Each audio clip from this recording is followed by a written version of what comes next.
In 1906, at the height of his career as a Tasmanian wilderness photographer, John Watt Beattie embarked on a voyage to the remote South Pacific.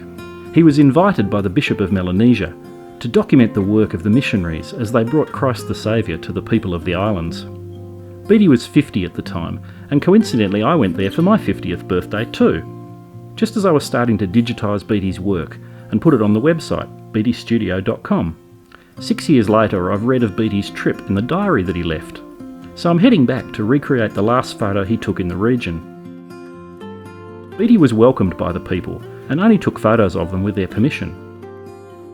I'm planning on showing the same respect 100 years later. I'm visiting Awhate, where the capital of Vanuatu, Port Vila, is located. In Beattie's day, the town was just known as Vila. Most of the other islands have changed their names, but Awhate is the same.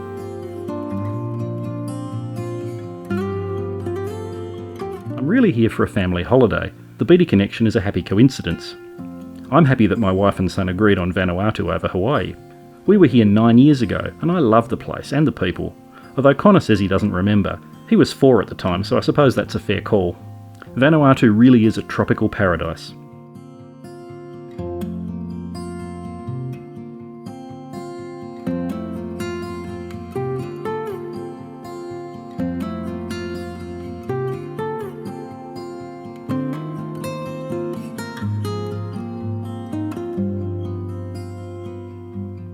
Beattie describes the people as warm and welcoming. We met the people of Lelepa Island. The TV show Survivor was filmed here, so it was on Connor's list of places to go. The people were amazing and they took us to a cave of their ancestors, a holy place.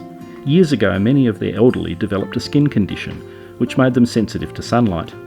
This cave was like a nursing home where they could live out of the direct sun. The rest of the tribe visited daily, entertaining and learning from the elderly, as well as taking care of them. When they reached 100 years old, they were allowed to paint their handprint on the cave wall. Out of respect, I didn't film the handprints, but there were dozens of them. Our guide told us sadly no one lives to 100 today. Next, they took us to their favourite snorkelling spot, and we fed the fish.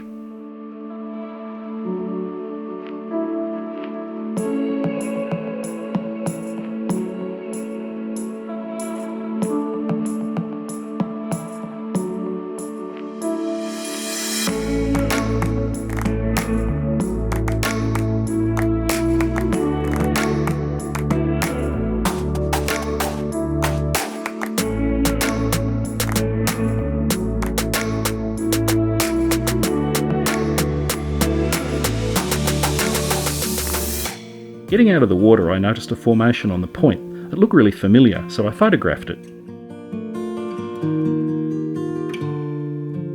Later in my studio, I matched it to a Beattie photo. Accidental rephotography?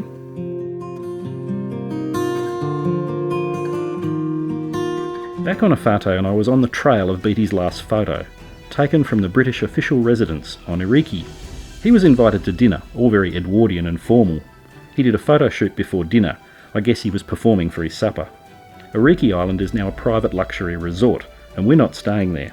Luckily, I can buy a day pass to the island, although the premium restaurant and the infinity pool are strictly for guests only. That's a problem, because the infinity pool is right where Beattie took his photo from, and I need to get there. Hopefully, if I act like a guest and I'm not in the actual pool, maybe they won't notice me trespassing. Fortune favours the bold, and I line up the shot nicely. The ground level's a bit different, but I'm delighted with my recreation. I really enjoyed my Out of Tasmania experience. Catch you in the next episode. Cheers!